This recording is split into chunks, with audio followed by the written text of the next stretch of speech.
मस्त म्हणलं. शंतनू दादा माझी स्क्रीन शेअर करतो का? येस करतो.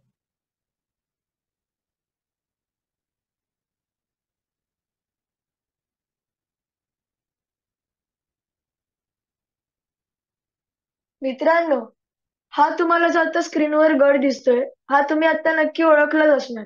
हा म्हणजे आपला सिंहगड. तुम्ही किंवा मी आपण खूप वेळा इथे गेलेलो आहोत आणि आज मी तुम्हाला याच्याबद्दल थोडक्यात माहिती सांगणार आहे. Next slide.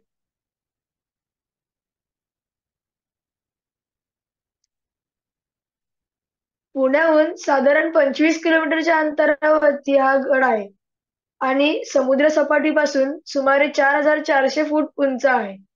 सह्याद्रीच्या पर्वतरांगेमध्ये देखील हा शामिल आहे. आणि आपल्याला या गडावरून राजगड, पुरंदर, तोरणा, लोहगड, विसापूर, तुंग असे प्रचंड मुलुख दिसतात. हा गड शिवाजी महाराजांसाठी त्यामुळेच महत्वाचा होता, कारण की त्यांना या गडावरून सर्व गडांवरती नजर ठेवायला सोपे जायचे. पुढची स्लाईड.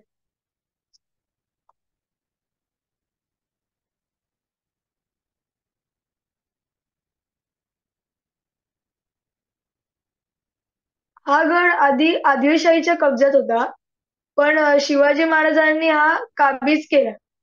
आणि मग त्यानंतर 1665 मध्ये जेव्हा पुरंदराचा तह झाला, ज्यात 23 किल्ले मुघलांना देण्यात आले, तर त्यात एक गड म्हणजे सिंहगड.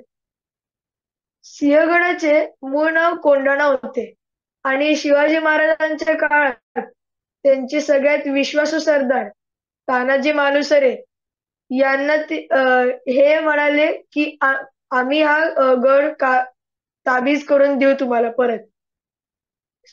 त्यांनी मुठभर मावळ्यांसकट हा गड जिंकून दिला आणि त्यांचे असीम शौर्य दाखवले.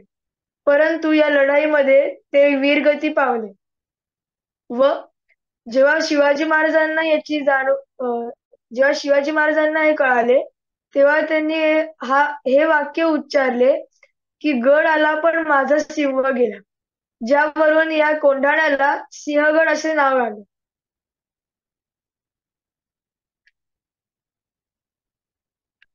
हरिओम.